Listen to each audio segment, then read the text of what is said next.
Hey guys, another mock listing presentation. Please be sure to watch any and all that we do because every question is going to be different, every style is going to be different, every home is going to be different. I use different punchlines depending upon who's interacting with me, depending upon what questions are asked. But you guys know I'm all about the intro, so please pay attention to the next steps here. Let's do this.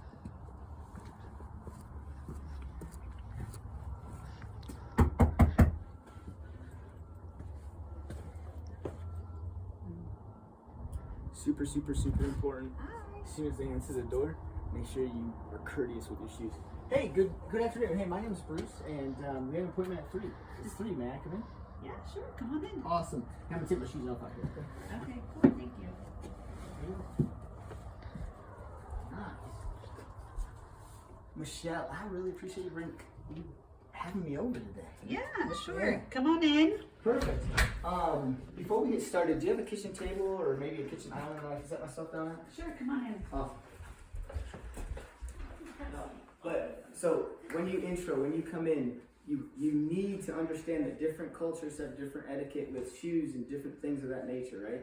So wear socks, wear shoes. Take your shoes off outside unless they are adamant about you wearing them or adamant about you bringing them inside. It's just a different take and you need to respect that. You'll lose listings based upon those different nuances. Question for some of those that know. Why did I choose the kitchen table or the kitchen island? Come on, Ariana, you were there last time. It's like more serious, I guess you could say. Or it gives it like the kind of like you can not too serious, not too comfy. Yes. Not too casual. Not too casual, right? So the last thing you want somebody to do is strong arm you into having a listing presentation on a couch, something casual. This is their home. Where do they relax? In the living room, right? You're not gonna go to their, maybe you go into their home office, but go to a kitchen table. At the very least, stand up and do the entire thing. Whatever you can do to make sure that they're engaged the whole time is so important. Every single time I've ever got forced to being on a couch, it's a longer conversation. You start talking about rainbows, butterflies, and sunshine, and it's not an effective conversation. Ariana hit the nail on the head. It's a business meeting, and they need to know that you're serious and that you're professional, so it's super important.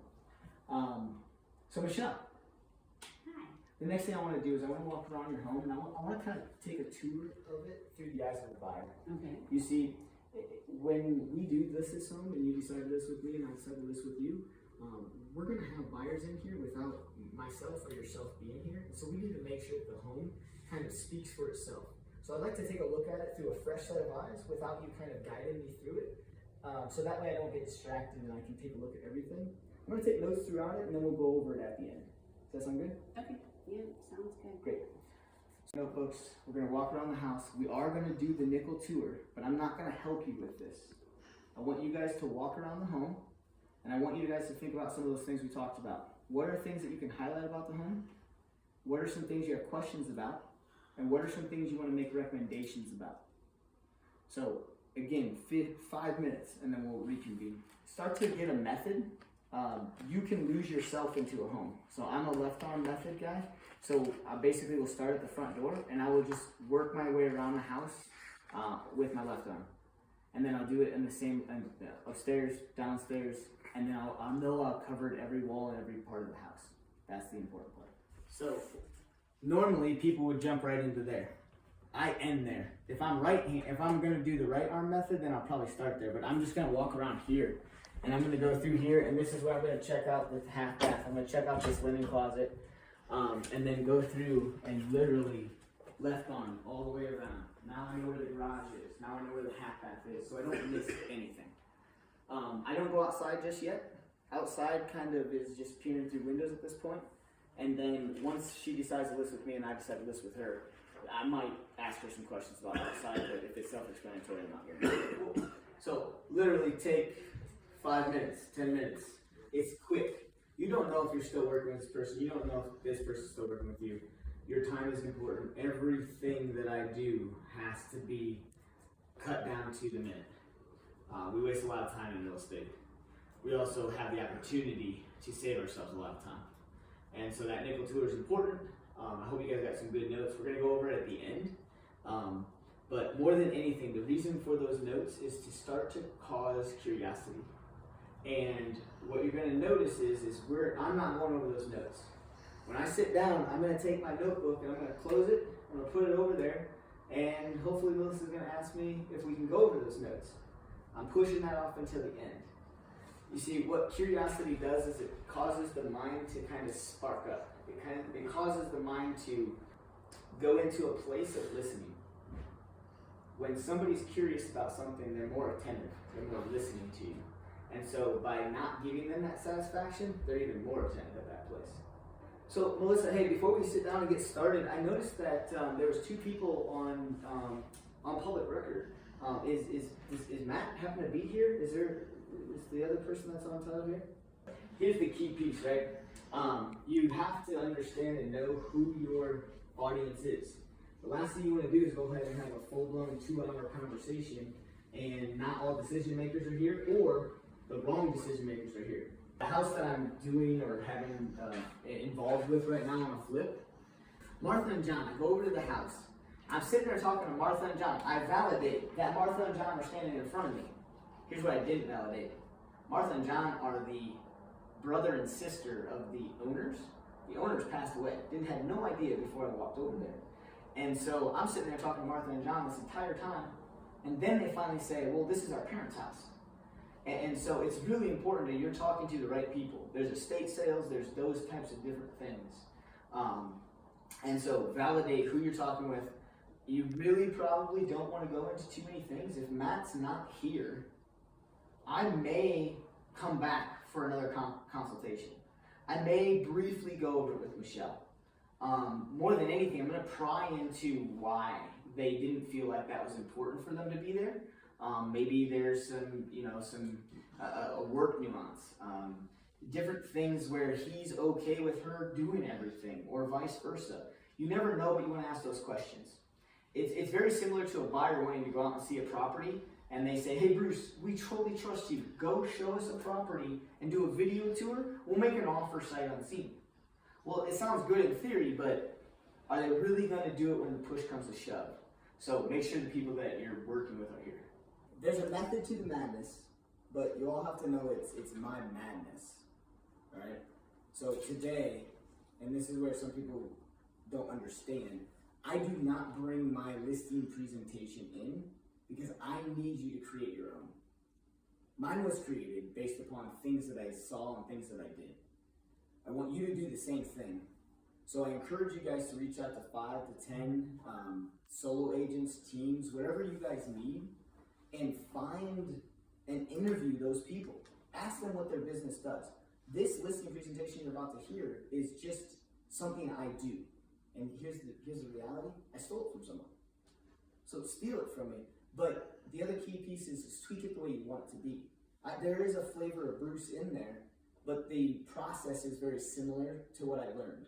I learned a lot of different listing presentations, and I needed to find the one that kind of struck home for me.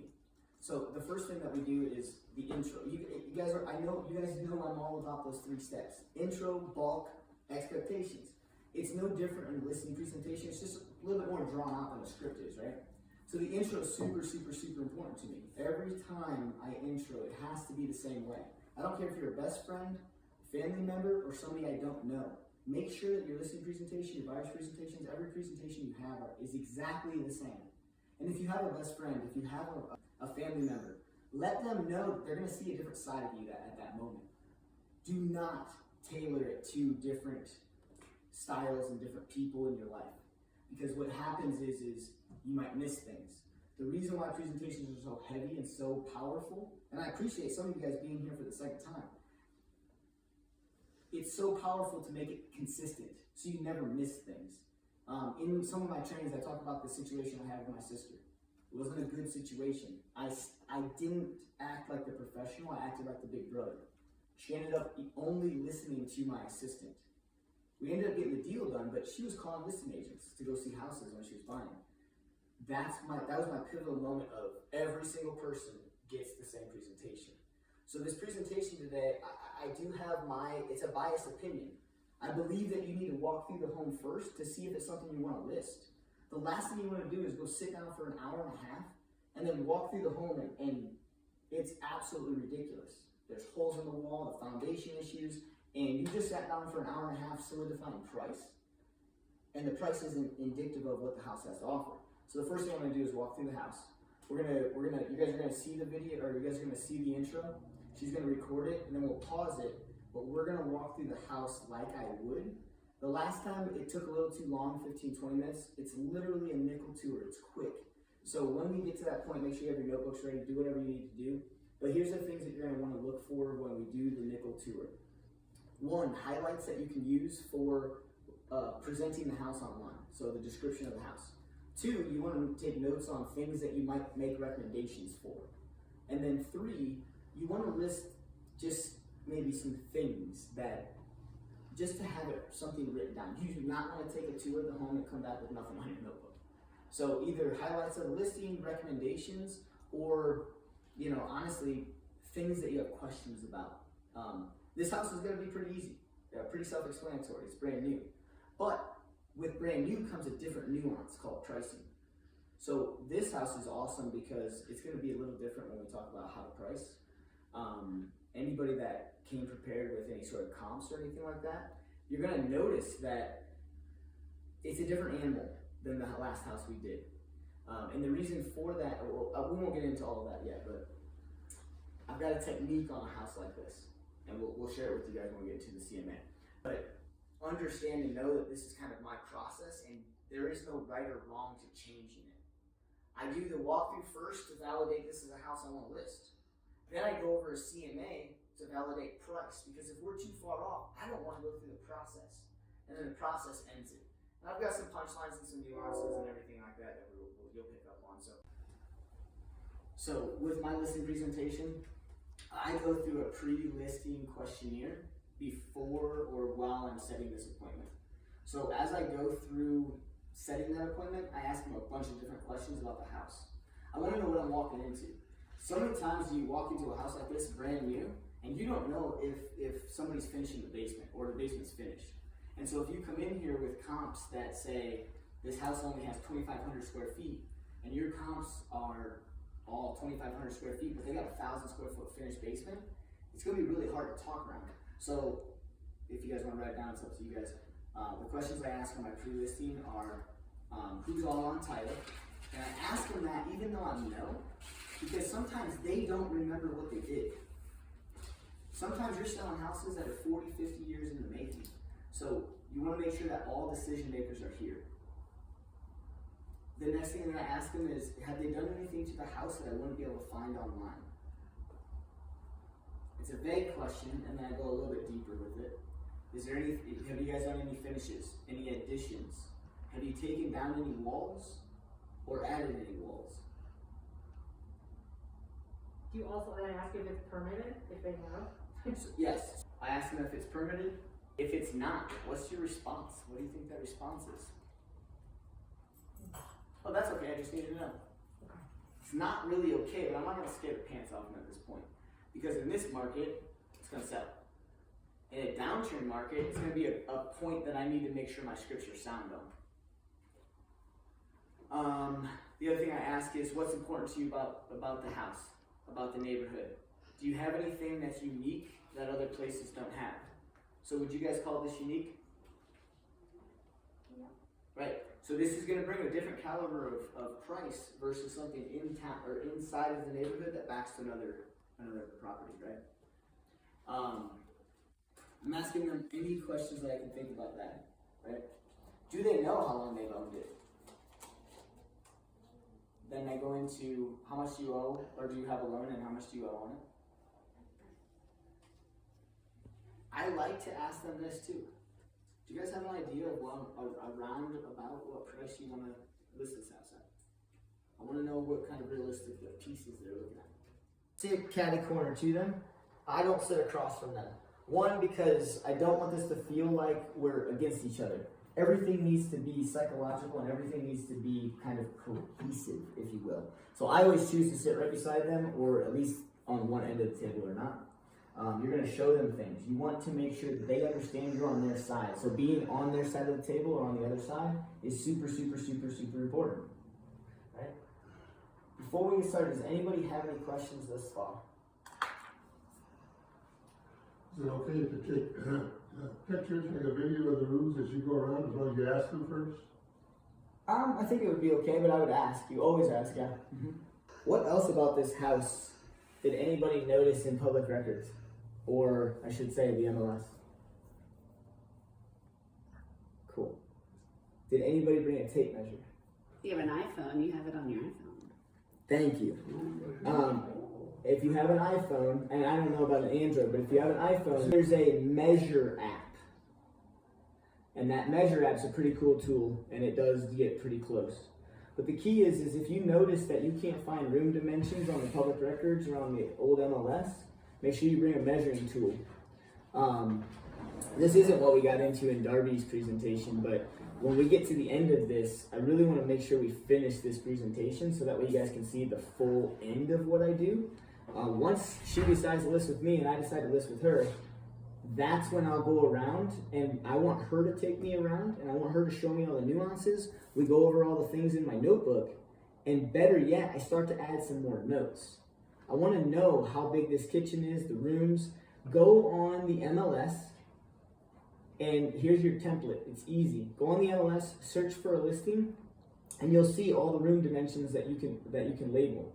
That's super important. That's a detail that I don't want to see any of you guys cop out on. I can't stand listing agents that do not put that in there. Because on the buyer side of things, that question is asked so much more often than you ever would think. So if you have an app on your phone, that's great. If you have a tape measure in your car, that's great. You can get an electronic one on Amazon pretty easily. But that comes after. That doesn't happen during the nickel tour. I'm gonna add my 2 cents because the with new builds, and if they've never been on the market, well, it's been on the market, but it's not been on the market. So they used one of the other homes instead of this home. So there are some differences. You have to look at public records for actual dimensions versus what the listing is. So be careful when you're copying and pasting. Super.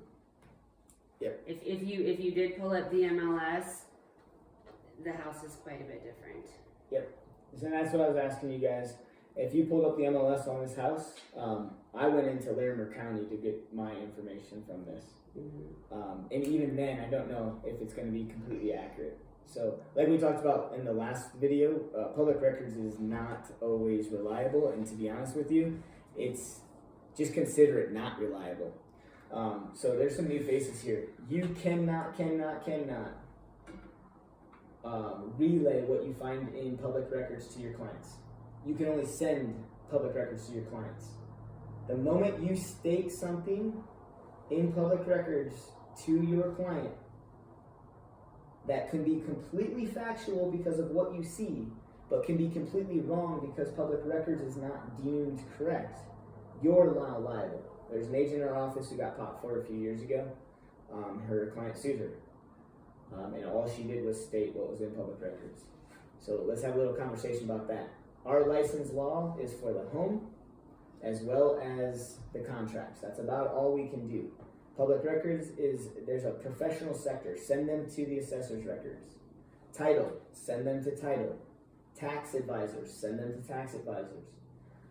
We are more of a people connector than we are the information giver. Be careful.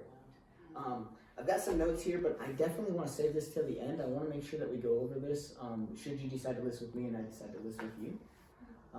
But first, I just want to precursor with, we're only going to go over 3 things today. The first thing we're going to do is I'm going to answer any questions that you have, and then we're going to go over and we're going to look at pricing. Remember how I said over the phone I was going to do a comparative market analysis? Well, I'm pretty excited about that. I do feel like some of the questions that you answered over the phone is basically what I came up with, but I do have a couple of questions for you. And then last, we're going to finish with kind of the process and kind of the nuances behind how this all actually ends up working. Okay. Does that make sense? Yeah. Cool. Well, with that said, do you have any questions to get started? Not yet, I don't think so. Perfect. So, we haven't started yet. I love, when you're new, ask that. When you ask if they have any questions, if Michelle has any questions, we haven't started. So if she does have any questions, it's going to draw out her burning, I guess, what do you want to call that? It's going to draw out everything that's top of mind for her. But since we haven't started, you can deflect every single question and say, oh, you know what, that's a great question. We're actually going to talk about that during the pricing conversation. We're going to talk about that during the how this works conversation. And what you want to do is you want to pick up on things that you want to be prepared for down the road. So you don't actually have to tackle her question at that moment. And I encourage you not to. Continue your flow. But when somebody doesn't have any questions, they're most likely going to sign with you that night and they want to get going. If they have a bunch of questions, you're going to figure out how close you are to having this. You're going to figure out their nervousness, how far into this thought process they are. If she starts talking about price, well, we really need to get the price for our home. I'm going to make sure that I hit price hard. I'm going to make sure that we go into all of those nuances. If she says, well, my only question is, what do you charge for commissions, right? If I'm not ready for a commission objection, I deflect it down the road. Hey, you know what? Commissions are important, but let's talk about that after we get the price solidified, because since it's a percentage, it's going to be based upon what we decide on price. And we'll talk about that in a little bit. And so you continue to keep going with things, but you don't have to answer anything, but you know what their hot buttons are. It's key. I love it. It works every time. So great. Let's get into it then. So Michelle, before we go into pricing, have you ever seen a comparative market analysis? No, I don't know what that means. Okay. So Michelle, there's two ways to price a home, or there's two values, if you will, to a home. One in which it's called market value. Okay. If the buyers come in here today, they're going to determine what they're willing to pay for the home. But better yet, we really need to get close to what a bank is going to cause your home to be worth. And so a comparative market analysis actually goes back in time and looks at sold or past sold properties. So that way we can understand what an appraiser might use. So when I went through this comparative market analysis, I have actually taken quite a few appraisal classes, and my comparative market analysis is pretty much in a very similar stance to what an appraiser will use. So that way if we get close on price, we understand that a bank is probably likely to at least be in the ballpark of where we're at. Okay. Does that make sense? Yeah, I think so. But so what that means, Michelle, is we really need to make sure that our price that we decide on today is very similar to what some past sold properties are, with the understanding that if we decide to price it over or above what some of these prices are going for, that if we go under contract because a buyer wants to buy it with what we decided, the bank might tell us that it might be a little different. And that's okay. We just need to understand that we might have to go into negotiation. Does that make sense? Yeah. Awesome. Okay. Do you know in this market what things are selling for, approximately, as far as your list price to what they actually sell for? No. No? Well, the good thing is we are actually trending up right now. And so to sell your home today, I feel confident that we can get top dollar for the market today because we're consistently going up. Now, with that being said, we kind of got to be in that delicate range, meaning I'm okay with pricing the home kind of similar to the higher end of the comps. However, if we end up getting multiple offers and we see things come in $30,000, $40,000, $50,000 over list price, those are the eyes that you're going to have. They're going to be big and they're going to be excited, right? Yeah. But the thing of it is if somebody comes in and offers you $100,000 over list price, but doesn't have any personal guarantee in the offer, the reality is that the appraisal value could pretty much come in very similar to where our comps are today. So the last thing I want you to do is get really, really excited for this offer that just throws something at the moon and decides to make you have an emotional reaction to it, so you sign it. Mm-hmm. That's what I'm here for. I want to make sure that whatever offers we come in are the best in your situation. And so in this market, we are seeing people that will go over list price, but they're also willing to sometimes guarantee money over an appraisal. Okay? Let me dive into that just a little bit. Money over the appraisal means that a buyer can put in a clause that states they're willing to pay X amount of dollars, and that if the appraisal comes in low or less than the contract price, they're willing to commit X amount of dollars over that. All right? We'll get into that a little bit after we go through and we see some of these comps in here and stuff. But let's dive in. Okay. I believe both Iris and RE Colorado have Cloud CMA now. I love Cloud CMA because it's easy, simple, and I don't really have to tweak too much of it, and I know how to talk around it. There's a plenty of different ways you guys can do this, but a CMA, a comparative market analysis, is just simply a breakdown of comps that you pull for this property. So I know a lot of agents, you guys, that do not use a CMA system or service. They will literally just have PDF printouts or actual printouts of past sold properties. And that's it. I like Cloud CMA because it does kind of give some of that fluff that I just don't bring to the table. Some people that need to see, a 50-page report, it's good for that type of personality. And then while I'm here and I do it electronically, I can send it to them. I never, ever, ever send them the CMA before I get to the house. Ever, ever, ever. Why is that? Curiosity. Speak up, Jim. Keep the curiosity. What you mean? Well, you mentioned it at first. You took the notes, but you're not going over them. It's kind of like, hey, I made a CMA, but I'm going to go over it with you. And then that way you can explain price per square footage and split levels versus tri levels and stuff like that too. Perfect. Yep, Jimmy hit the nail on the head. My simple answer for you guys is we interpret what we put into the CMA. Somebody who's not licensed is going to have a hard time interpreting what we have. So the last thing you want to do is send it over to them. They don't interpret it well. They take what you have to be wrong, and then they cancel their appointment with you, right? Keep that curiosity going. They're much more likely to keep their appointment. You are holding information that they really want. Let's face it, the reality is most people are going to hire us based upon some of our relational pieces, but most of them are going to hire us based upon getting the job done for them. Especially if they're not a friend or family member and they don't know you, they just want you to do the job. And if you give them everything, they can do the job themselves, or so they think sometimes, right? Now what I'm doing is I'm pulling open the CMA. A couple of tricks and tips is to have the CMA downloaded to your computer. You don't know if you're going to walk into a house without internet. So before you guys get here, make sure if you're using an electronic thing or a computer, a tablet, or maybe you've sent it to them and you expect them to have it on their computer. I've seen that happen in COVID. Some people are sending CMAs to their sellers expecting them to have their computer ready to go when they get there. Whatever you're using electronically, understand that you may be walking into a place that you don't have cell phone service to do a hotspot. You don't have internet. She doesn't want to connect you to the internet. You need to be prepared for it all the way around. I'm an electronic guy, so what I do is I have it on my computer, and then I download it to the computer before I get here, so that way, whether I have internet or not, I can at least scroll through it. But a lot of your comparables are going to be based upon brand new sold homes. And so you have some things that a brand new home doesn't have, but you also have some things that a brand new home has.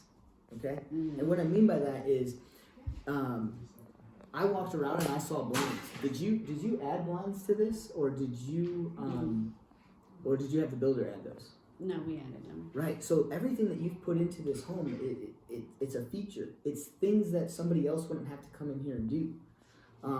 We're gonna go over appliances in a little bit, but did you end up buying your washer and dryer? Mm-hmm. Right. And if you plan on leaving it, that's a value, right? So your new build communities have a little bit of a different nuance. I really appreciate this being an example because I did 2 CMAs for this house. 2 CMAs. Because this house is so new that Michelle is most likely, if she's selling this house today, she's going to want what the new build prices are coming in at. And what she needs to understand is that the blind she put in and the washer and dryer that she might leave might be of benefit to her. But to somebody building a new house, what do they really want out of a new house? They want to pick their colors. They want to pick their granite. They want to pick their flooring. This house doesn't allow a new build person to do that. So a lot of times what you're going to start to see is offset. She thinks the value is a little higher than a new build because she put more money in than what they're selling for. And a buyer's going to say, well, that's great and all, but I don't get to choose. I don't like your cabinets. I don't like the choice of flooring that you have, right? And so those nuances can kind of weigh themselves out. And so when you use something that's brand new like this, I do 2 CMAs. I do a CMA on solds, and then I want to know what the competition is. Because if the competition isn't there, and she wants me to sell this house for what the new build communities are selling the same model for, I'm probably going to be perfectly fine with it. But if she wants to sell this house for what the new build communities are selling this for, and I find a lot of other homes on the market for sale in Fort Collins that are very similar, age, everything, that are listed a little lower, she's going to have a hard time selling it if she's above that comp area. So I did 2 CMAs, one with all actives, it's only actives. And then I did another CMA with all solds. So that way we can kind of go through and we understand, and I understand that if she pushes me to sell this thing for what the new build communities are selling this for, I have to understand whether I'm okay with it or have that conversation that it might sit for a second. Okay? So, Michelle, this CMA that we're going to go over, these are sold properties, and what I want you to do is I want you to compare your house to these guys. Okay? And I really want you to hone in on the features that you see in the photos and not necessarily the price. We'll go over the price after that. All right? Okay. So first we're going to scroll down here. And so what I'm doing is I'm glossing over every single piece of paper that doesn't start off with a comp. There's one photo of a map that shows the map in relation to the subject property with all of the sold prices kind of just all right there in an Excel form, if you will. And that's where I start to validate with Michelle that I did my research and what we're going to be looking at is similar to what she has. If I pull up this map and I've got something all the way over in Greeley, she's probably not going to start to trust me. And I encourage you guys to not trust yourself if you're doing that too, right? But, so I want to pull up the map. I want to validate with her that these homes that I'm going to show her are in a similar area because that's what an appraiser uses too. So Michelle, as you can see, there weren't too many sold properties that were super, super close to your home. But I'm still very confident with this because I think that I found actually your similar model that the new builds are selling for. Mm-hmm. And so I think this actually is going to be a kind of a shorter conversation. But based upon these price points here, mm-hmm. and what I'm looking at, you guys, is 546, 555, and 597. I only brought 3 comps to this meeting. If it's a resale and it's built in 1980s, 1970s, 1960s, I probably would have brought maybe 6 to 8 comps. The more comps you bring, the more you're going to have to talk about.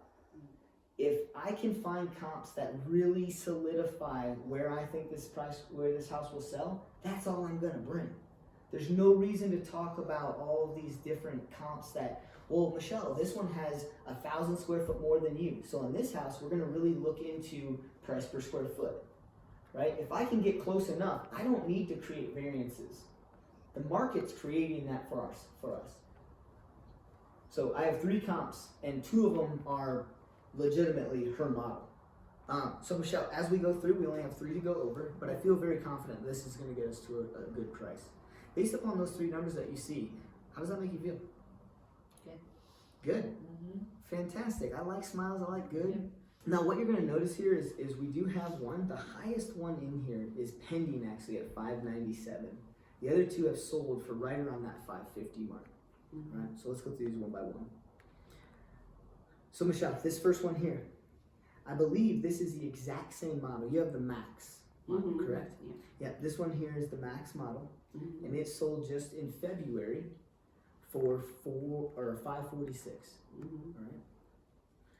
So as you go through here, can you validate that for me? Is that your model? Yeah. Perfect.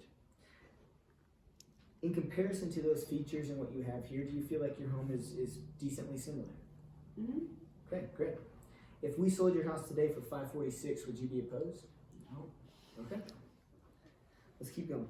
With this one here, I'm not sure if it's the exact same home. I don't believe so based upon the square foot, but it does have 3 bed, 3 bath, mm-hmm. and it sold for 555. That's not your home, correct? Mm-hmm. Awesome. No.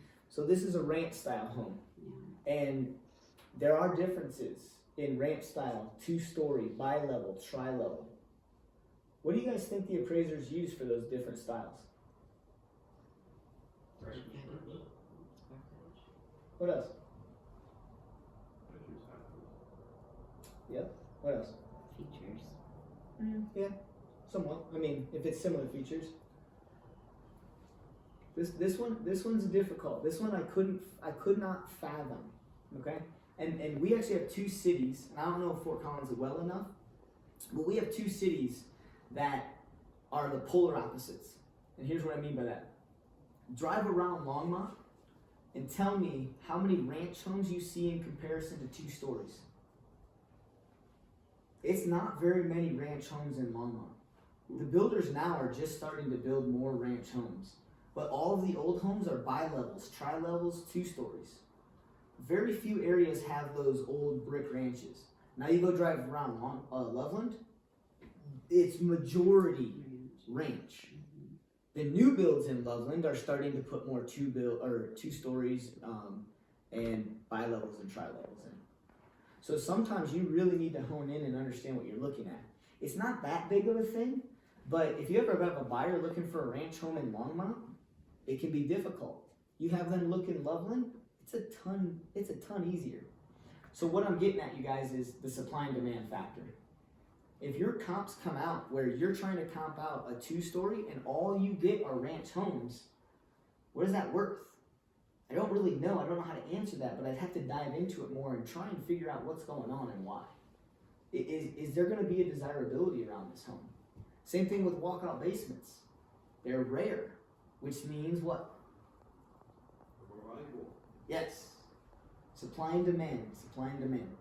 So this house here, it's a ranch home. You understand it's not yours, but it's sold for $555. So because it's not a 2-story, Michelle, I really want to make sure that some of the features and some of the nuances, such as bedrooms and baths, are very similar.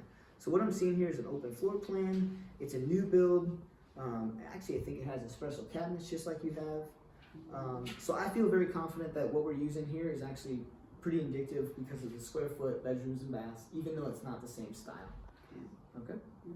And then we go through and we just keep going through and I validate, does this stack up to hers? With this house, it's pretty easy. They all are new, they all stack up, and she can get close. See, this one's just being built. The one that's under contract is $597. So I have comps at $550, and I have one that's very similar in features, but it's under contract for $597. So tell me why you guys think some of this is. Think new builds. Think our market. And think Price of construction and labor is always going up. So as they build, it's just going to continue to rise, even if it's the same model. Yes, keep going with that. Why? What? I'm comparing 2 things. 2 sold properties, 1 pending. How long does it take for something to build? 6. You can answer these questions. 8 months, 9 months, 10 months. Okay. So the ones that sold in February were what? A little bit cheaper. They went under contract 8 to 9 months ago. Before, yeah. During that time of year in an elevated market, so they have to sell for more or for less, right? Well, just the cost of wood and stuff was different then than it is now. Yep. But if you even don't know that and just watch our market, right? These ones that have sold went pending over here, and then as the market rose, that price stayed the same. So now, food for thought. Do I list this house around the comp prices of $550? Do I list it up to that 600 range? Or do I list it below $550? And why? You have to anticipate months out, the value. Because it could sit, I don't know if it will, but it could sit, right, for a month or 2 or whatever. So where the prices are going. Yes. So now based upon that, where would you guys price this home? Closer to 590. Okay? Who else? Shout it. Because Brady's not wrong. But either is 525. Isn't it dependent upon what your seller wants to do? It's their call.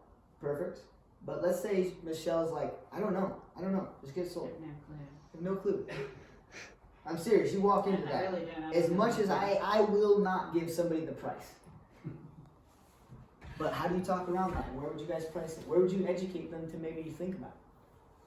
Probably in the middle of the two, so 575-ish. Okay. Ariana? Like summer fence, we have about 550. Being a little cheaper. Above 550, but what's your top end? It's not, you're not, there's no right or wrong. I wouldn't go all the way up to the 597. Okay. Maybe 500. Ed? Well, possibly get a provision. I know on the high side, there's a provision that within 3 weeks you could lower it to a certain point. That's a good thing to think about, but where would you price it? Or what's your range? Probably about 597. Okay. You said one was pending for 597? I mean, so could you at least start there matching that and prepare your seller for the fact that it may not appraise at that? But if the market is telling you that 597 is the number right now, start there. Cool. I will tell you that this 597 is 1,200 square feet less than this. It's less. This one's almost 4,000. This one. So what is the 597 per square foot? You just add 2060 is the square foot. So just price it according to what the market. Jimmy? Derek? Just thoughts. There's no right or wrong thought right here. I like to ask my seller how much time they have, how urgent they are, because There is right or wrong, apparently. I've had sellers want to price it high and wait. I've had sellers want to price it at or just slightly below the comps to try and get multiple offers. It's kind of like, an auction with or without a reserve, right? I mean, it's not an auction, obviously, but it's that I've seen houses get severely underpriced and then get bid $80,000, $90,000 above list. And so it all depends on the seller's timeline and what their wants are. Personally, I would lean towards 615, see what happens. Okay. Why not? It's ready now.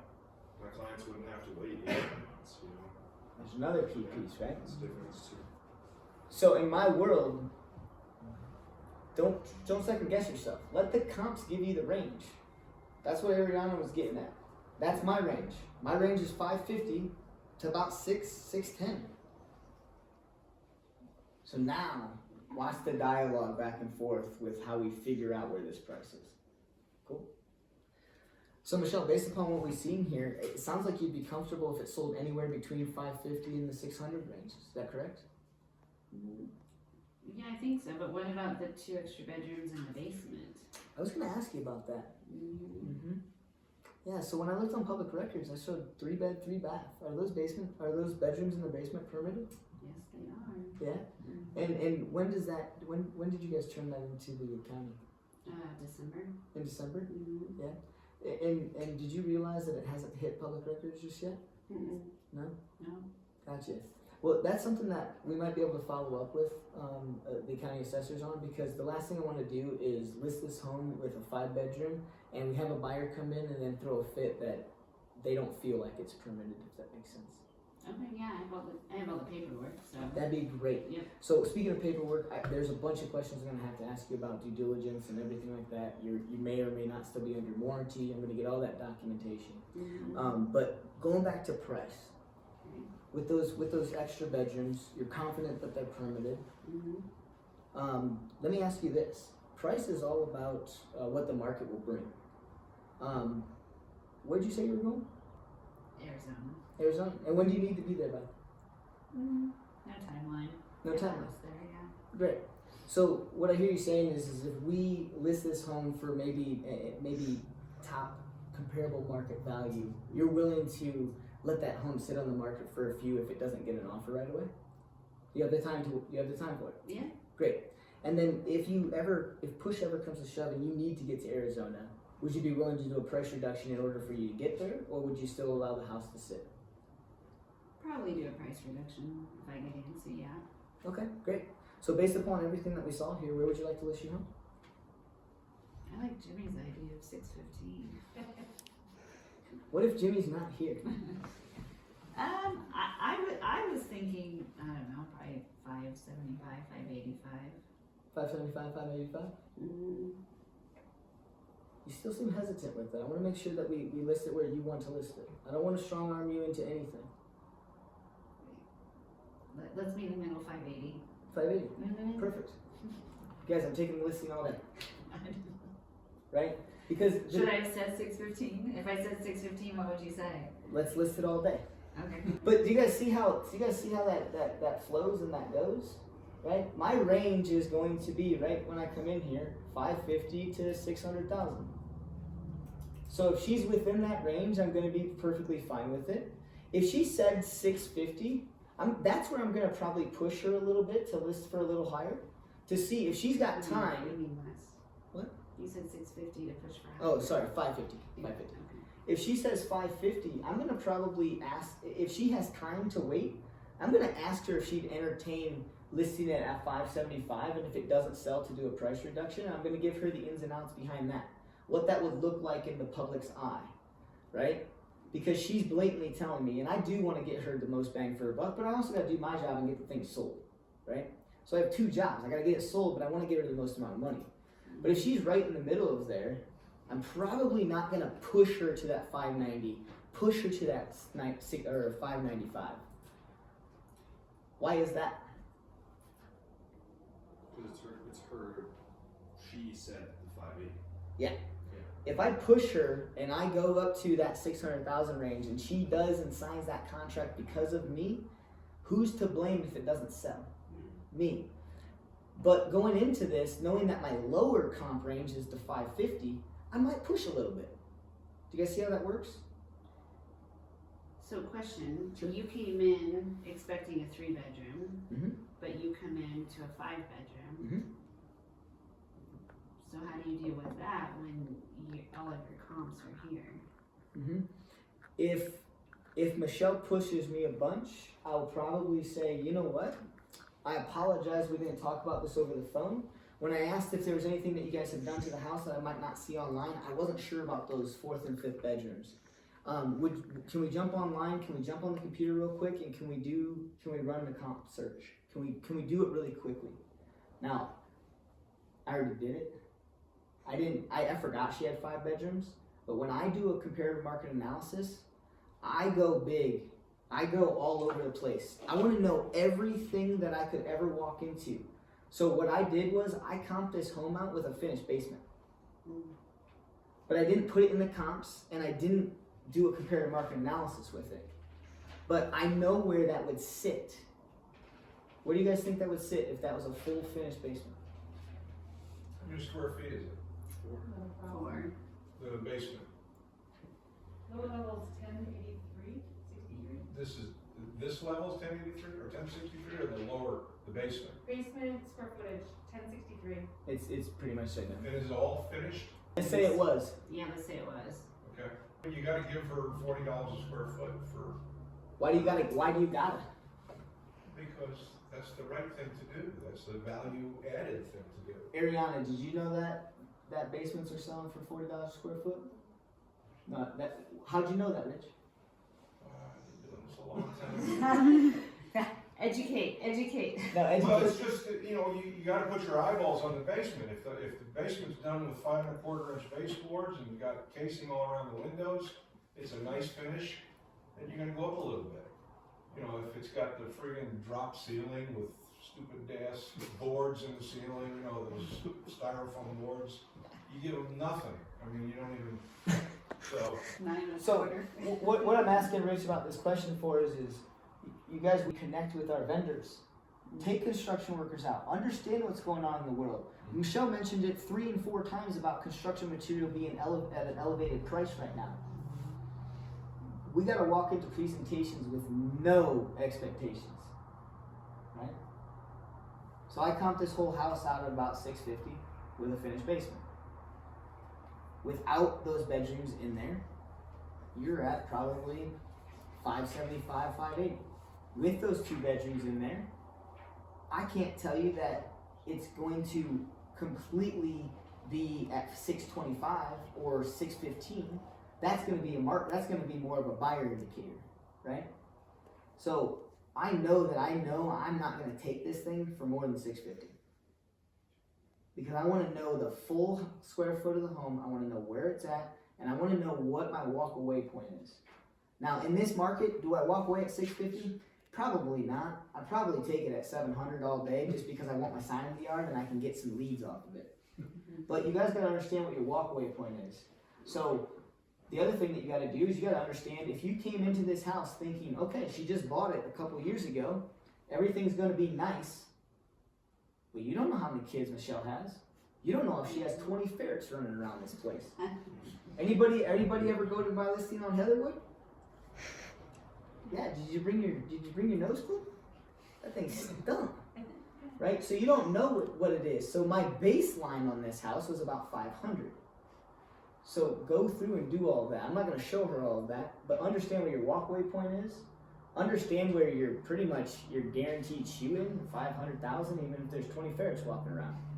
Go visit with your vendor partners and understand what the world is doing in the construction world. Understand that if I came in here and she needs to do a bathroom remodel, let's say on that half bath, does anybody have any guess at all what that would cost? Rich? Half bath? Half bath. Half bath is if you gotta plumb it, or if it's already roughed in, there's a lot of variables there. Right. You know, so you gotta. What Bruce is saying is you gotta know it. Yep. You gotta call radon mitigation companies and find out what it would cost to get a radon system, an active system versus a passive system. You got to, this just takes a little bit of work. This isn't the easiest job in the world. Thank you. It's as much what you get out of it as what you put in it, and Yes. you've got to do the time. You got to do it. No, so after you get done with the CMA, then we're going to go over the seller's process. I already know what they want to accomplish. I've done my pre-listing questionnaire. And so now I'm going to talk to them just simply about the next step. So let's pretend that Michelle's getting her house listed. All right? You guys have to understand what your business is going to do. Do you do staging? Do you not? Do you have a relationship with a photographer? How far out in advance do they need notice? All of those different things you're going to want to know before you get in here. You also want to need to know how your showing service works. So I use showing time. You want to know how that works so you can talk around that. So the way I'm going to talk to Michelle about this, or kind of Michelle, but you guys, is my process, right?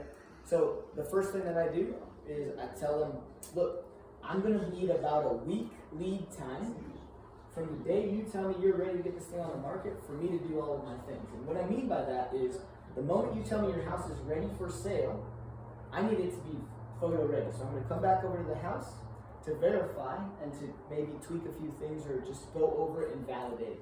You would not believe how many times I've sent the photographer out after the seller tells me everything is done and it's not. So I go and I do a verification walk. Some agents do, some agents don't. But I have the photographer lined up for very shortly after the verification walk. A couple of hours, maybe the next day. But I like to do a verification walk if it's something I can get to in here. If it's 2 hours away, I'm probably not doing it. I do a verification walk, then photos happen. After photos happen, what's next?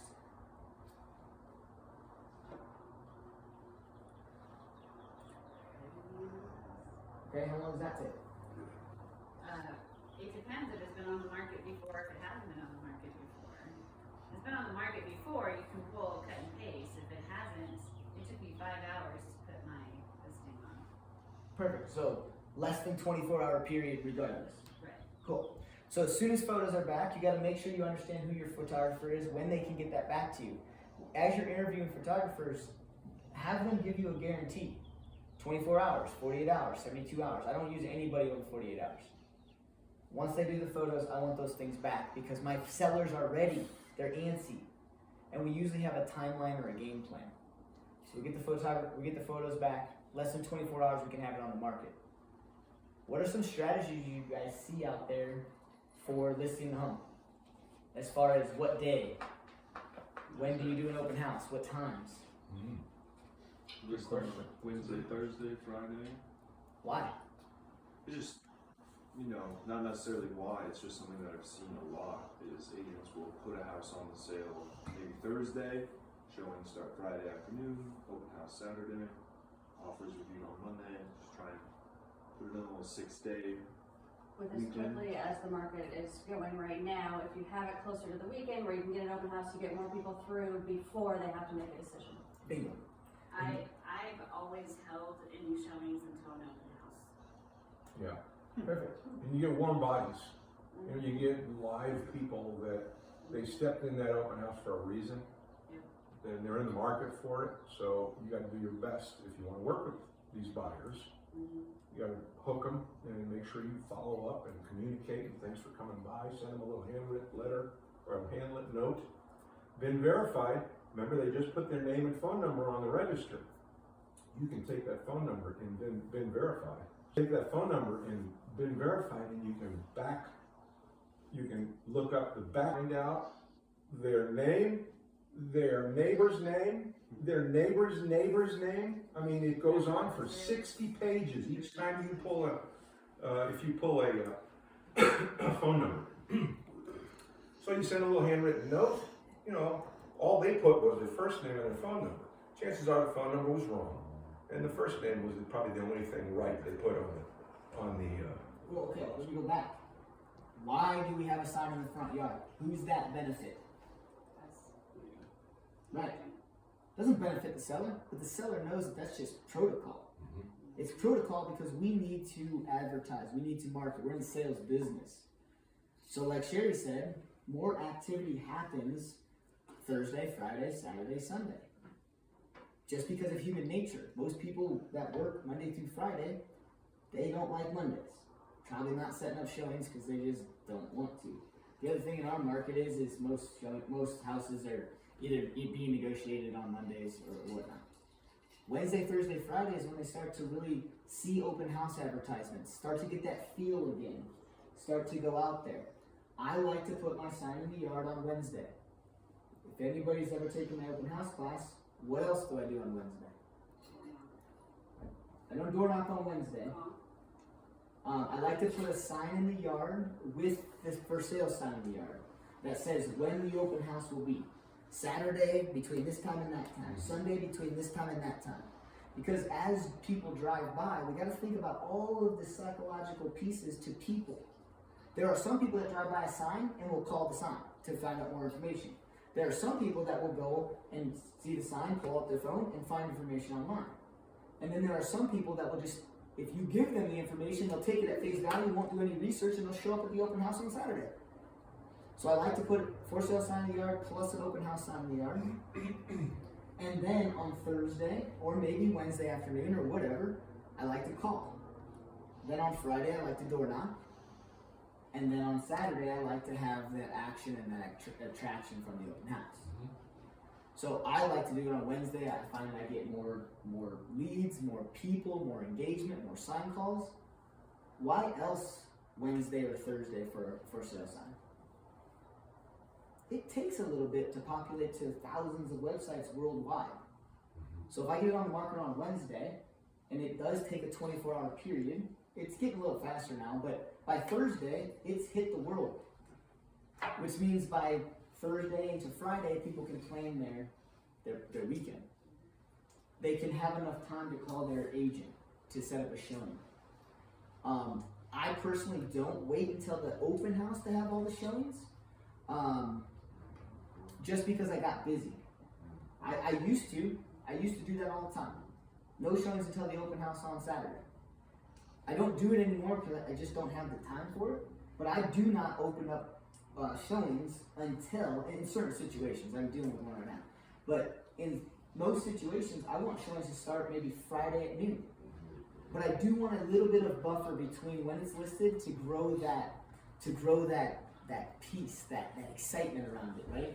The more you can stack up showing after showing after showing after showing, the more you make a buyer feel like this is a hot house. If it's something we want to make an offer on, we better do it fast and we better give them what they're looking for, right? So that's kind of my method, and that's what I would tell on my listing side of things. We have the photos done the week before. We can get it listed within 24 hours, so at least have photos done on Monday, get them back Tuesday, list it Wednesday. The cool part about the MLS is you get everything pretty much done and inputted while the photos are coming back, right? So understand that it shouldn't take you that long. If you're working with photographers that don't get back to you for another 4 days, I drop them.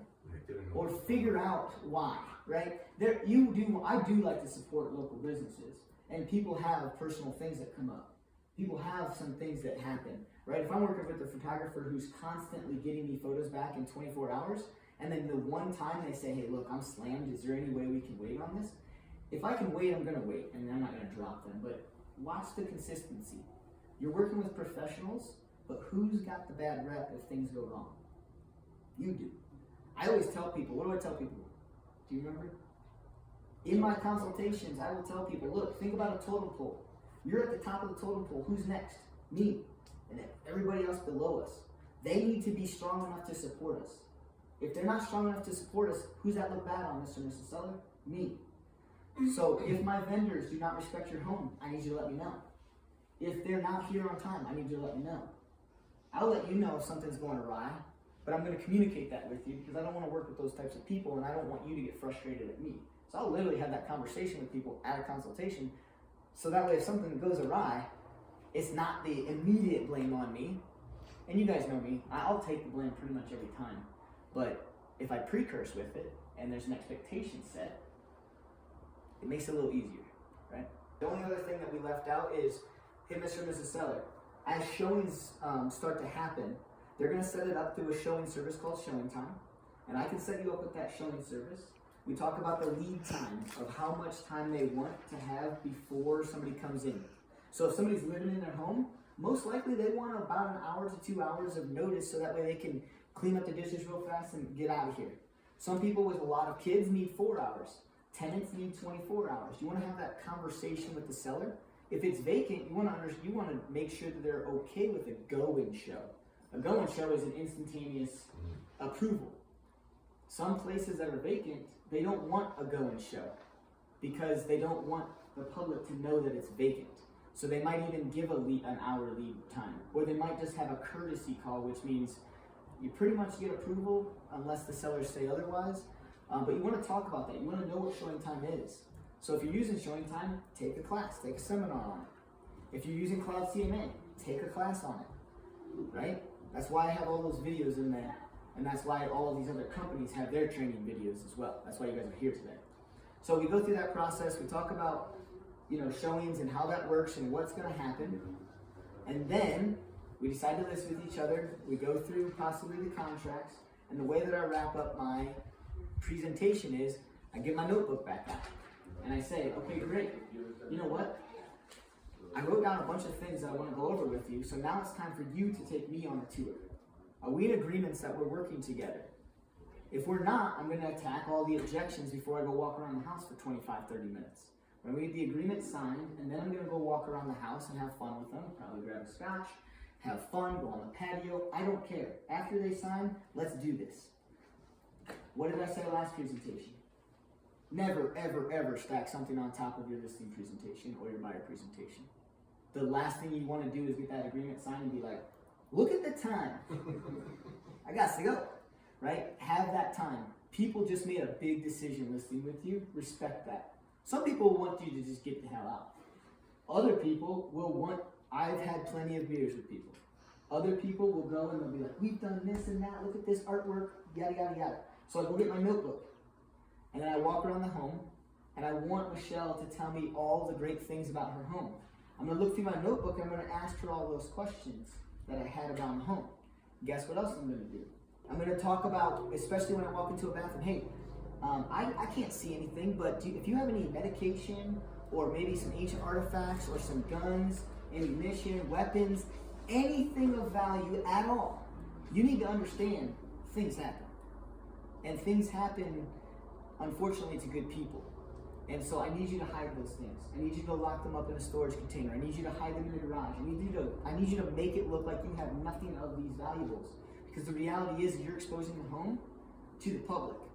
Now there's going to be agents here, and no one's allowed in unless they have a representative agent, but there are things that happen. So the last thing I want you to do is have something stolen and have that. So if you can't get those things out of your home, I need you to call your insurance company. I need to make sure those are insured. And I go through that as we're walking throughout the home, as I'm seeing things and as I bring it up. But that's brought up no matter, that's never wrote on my notebook. It's just something that has to be ingrained. And then that's pretty much when I do it. And I can point to it and I can say, that looks expensive. Where'd that come from? Well, that's from our honeymoon in Europe 35 years ago. Do you think that wants to leave? No, hide it, right? But they look at it as a prized possession. They look at it as display. They look at it as something that they want people to see. No one wants to see. They want to see the home. Get rid of it, hide it. So I go through the house. And I go through and I want her to show me all the things. And then I want to ask her all the questions. I just took a $2.3 million listing, and I'm going to make half of $230,000. It's a good day's work. 7% is too much. I'm not paying 7%. Okay, well, let me explain to you what I do for 7%. I pre-inspect it, I pre-appraise it, I send a stager in, I give a homeowner's warranty. This is all on me. I pay for all that. But, you know, it's all value added. You got to have value added stuff in. When you walk up to the door, you come in the door with a sign. You carry a sign right up to the porch. Wait a minute, because you know who's looking out the window? Oh, here comes the next realtor. I carry a sign, carry everything. Because I know I'm getting this listing. In his mind, this guy's pretty sure of himself. Carry the sign, leave it on the porch. Don't bring it in, because it's got all the mud and stuff all over it. When we get to all the value-added stuff, he starts whining about 7%. So 7? What the heck? Everybody's doing 5s? We got idiots out there doing 1% listings. Oh my gosh. 1%, 2%. Ideal, what's that thing on TV? Ideal realtor? I think so, yeah. 2%? What do you get for 2%? You're going to get rubber biscuits for 2%. Okay? Mr. Seller, here, let me explain to you where that 7% goes. 7%, if this is 7%, Mr. Seller, I'm giving half of it to the buying agent. Okay? Giving half of that 7% to the buying agent. This is what I've got left. I got to give so much to my brokerage. Okay? Because I'm good, I only got to give this much to my brokerage. Okay? So this is gone. I'll never see that. I've got to pay Uncle Sam. Okay? And because I sell a lot, I got to pay a lot in taxes. I know that's not your problem, but you got to understand. You want me because I sell a lot. I have a great network of people. And everybody loves doing business with me. That's going to Uncle Sam. Okay? Now, I spend a lot for marketing, which I do. I spend probably $6,000 a month in marketing. Mr. Seller, this goes to marketing. So what you're asking me to do, and I'm tracking you. I understand what you're saying here, but you're asking me to give you some of this. You want some of this money? Okay, I got to live on this. Is that what you? Oh well, you know, I get it. No, I get it. I says, you know, if you want me to give some of this, I can take some of the other stuff that is in my normal package. I can get rid of the pre-appraisal, okay, and we can roll the dice. I can get rid of the homeowner's warranty, okay? If you don't want to give a homeowner's warranty, that's what sells this place. That's why I sell so much, because the warranty sells. It's peace of mind for Mr. and Mrs. Buyer. Mr. and Mrs. Buyer knows that if the stove pukes, they make a phone call, they either get a new stove or it gets repaired. Do you understand what I'm saying, Mr. Seller? And just everybody here, you see, everybody's going like this. That's what you want the seller to do. You want his head to be going this way. Okay, because a little while ago, he was going like this. But as I dissect this, yeah, oh, okay, I get it. Oh yeah, Uncle Sam, you pay taxes, Mr. Seller, don't you? No, I get it. Yeah. So if you get his head bobbing and agreeing, then all of a sudden he's in a mindset to agree. I work expireds and I work withdrawals. That's all I do. I don't call them FSBOs. I hate FSBOs. I hate buyers. I hate FSBOs. And I'll call on expireds and withdrawals. In fact, I'm having an expired and withdrawn clinic. At Keller Williams, we actually help everybody. Okay, we don't have any secrets. The worst thing that a greedy person can do is give some of his secrets. There is so much business out there that I'll give you all you want.